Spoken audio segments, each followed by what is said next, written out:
And he said unto me, Unto 2,300 days, then shall the sanctuary be cleansed. This prophecy, embracing the longest time period in the Bible, was the rallying cry for the great Millerite movement of the 1840s and became foundational to the establishment of the Seventh-day Adventist Church. The three dates of this prophecy are nails in a sure place. It began in the autumn of 457 B.C., with the command to restore and to build Jerusalem. The first 70 weeks of years reached to the fall of AD 34, when the gospel went to the Gentiles, following the stoning of Stephen. In the midst of the last 7-year week, the Messiah was cut off at his crucifixion. An additional 1,810 years stretched to 1844. This is a simple math equation with which most SDAs are well acquainted. 2,300 minus 457, you have to minus because it is BC, plus 1 because there was no 0 year, reaches to 1844. This pinpoints AD 31 as the year of the crucifixion. But how did the Millerites arrive at October 22nd as the precise ending date for the prophecy? The Millerites understood that the sanctuary was cleansed each year on the Day of Atonement. Leviticus 23 gives the date for the Day of Atonement as the 10th day of the 7th month. On the Gregorian calendar, the 10th day of the 7th month is July 10, not October 22nd. However, the Millerites knew that in order to find the true Day of Atonement and the precise ending date for the 2,300-year prophecy, they needed to use the biblical calendar. As far back as April, and then in June and December of 1843, and in February of 1844, leading Millerite scholars came to a definite conclusion. This was that the solution of Daniel's prophecy is dependent upon the ancient or original Jewish form of lunisolar time, and not upon the altered modern rabbinical Jewish calendar. Finding the precise date for Day of Atonement required restoring the biblical calendar. In researching this calendar, the Millerites made an astonishing discovery. The Jews themselves were no longer using the original biblical calendar. This is a very important point because in 1844, the Jews observed Day of Atonement on September 23rd. The Millerites were aware of this, but were unbending in their assertion they were correct and the modern Jews wrong. An article published June 21, 1843, explained their growing understanding. There is a dispute between the rabbinical and the Caraite Jews as to the correct time of commencing the year. The rabbinical Jews regulate the commencement of the year by astronomical calculations and commence with the first day of the new moon nearest the vernal equinox. The Caraite Jews, on the contrary, still adhere to the letter of the Mosaic law and commence with the new moon nearest the barley harvest in Judea, and which is one moon later than the rabbinical year. There were many in 1844 who made merry over a lunar reckoning that was not based upon the modern Jewish calendar. The answer was returned. Every scholar knows that we are correct as to the Caraite 7th month. The Millerites were well aware of the rabbinical 7th month in September in 1844, and the circumstances was often mentioned in their papers. At the same time, they were emphatic in their challenge that they dissented from the modern Jewish calendar because it did not agree with the laws of Moses. Heaven used this mighty prophetic movement to restore a knowledge of the original calendar to the world.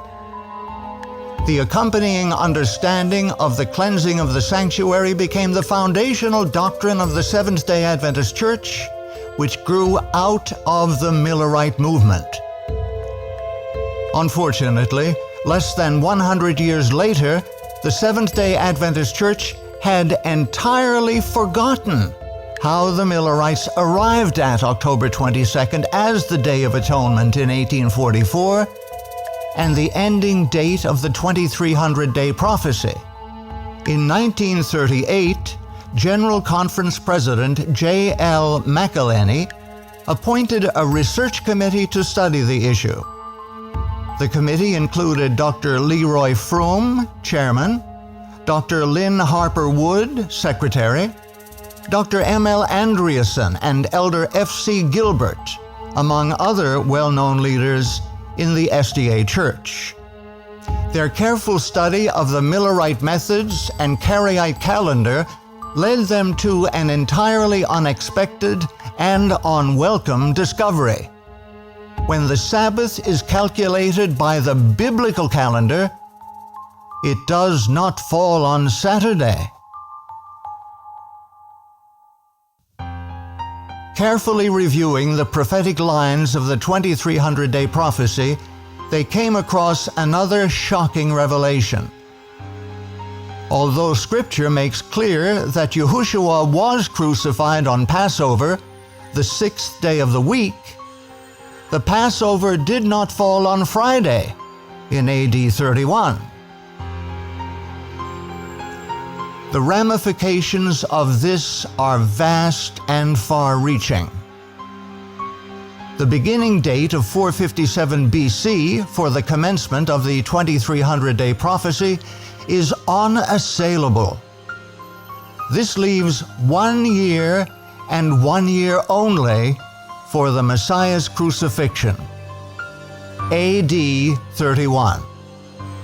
However, when the biblical calendar is applied to the lunar movements in AD 31, it is discovered that the crucifixion took place on the modern equivalent of Wednesday, April 25, not Friday, April 27. The problem was clear. If AD 31 is rejected as the crucifixion year, then the 2300-day prophecy did not begin in 457 BC, and thus did not end on October 22, 1844. Furthermore, the weekly cycle of the biblical calendar does not correspond to the weekly cycle of the modern calendar because there is no way possible for Yahushua to have been crucified on a Friday in AD 31, even though he was crucified on the sixth day of the biblical week. Additional research confirmed the unwelcome discovery. Much of this research has been preserved in the Grace Amadon collection at the Center for Adventist Research at Andrews University. Other documents are housed in the Archives and Statistics Department of the General Conference of Seventh-day Adventists. The research committee was at a loss to know what to do. They studied the ramifications of presenting the biblical calendar to the church.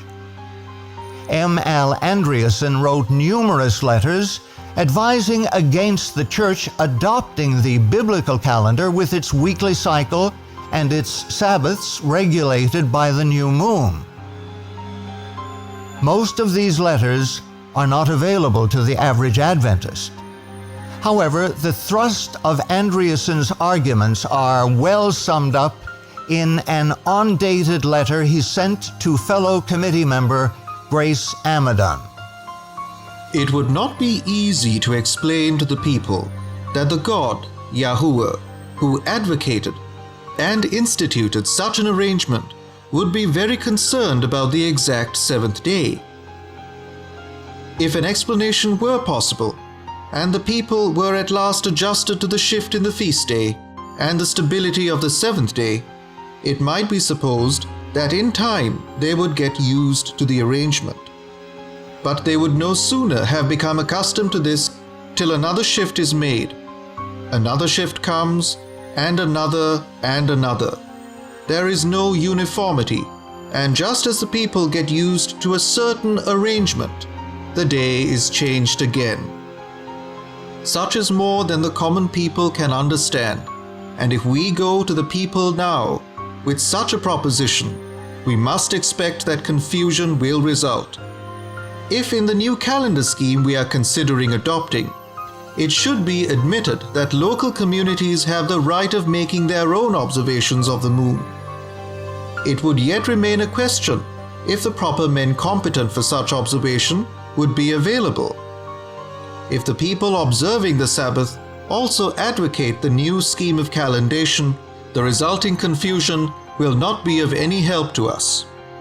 The endorsing unreservedly of the plan now before us seems to me, in its implications so loaded with dynamite, with TNT, that we might well beware.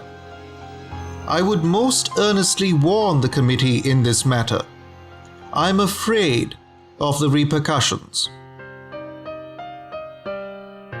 SDA evangelists point to the doctrine of the cleansing of the sanctuary, which commenced on October 22, 1844, as Adventism's sole unique contribution to Protestant truth.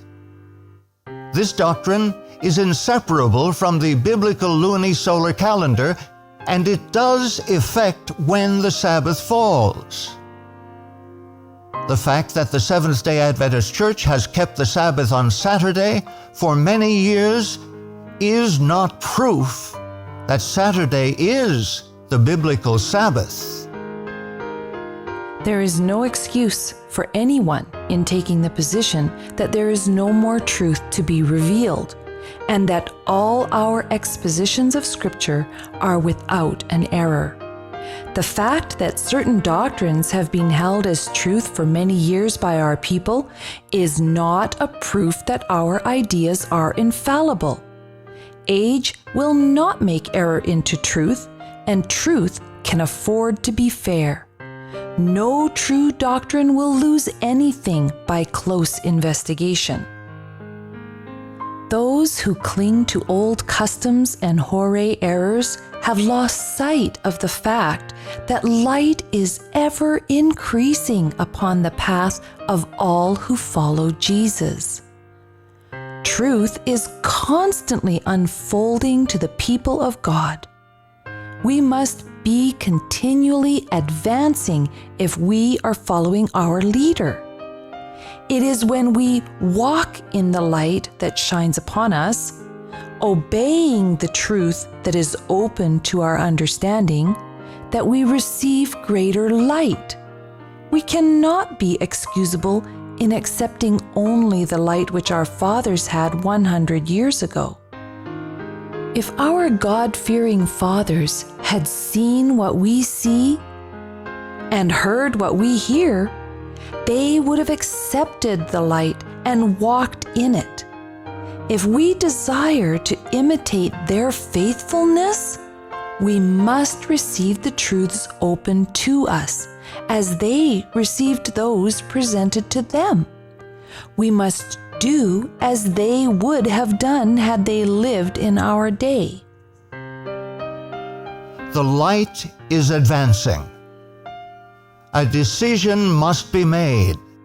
Either you will give up Saturday as the seventh-day Sabbath and accept the true biblical Sabbath calculated by the original lunisolar calendar, or you will cling to Saturday and give up the 2300-day prophecy.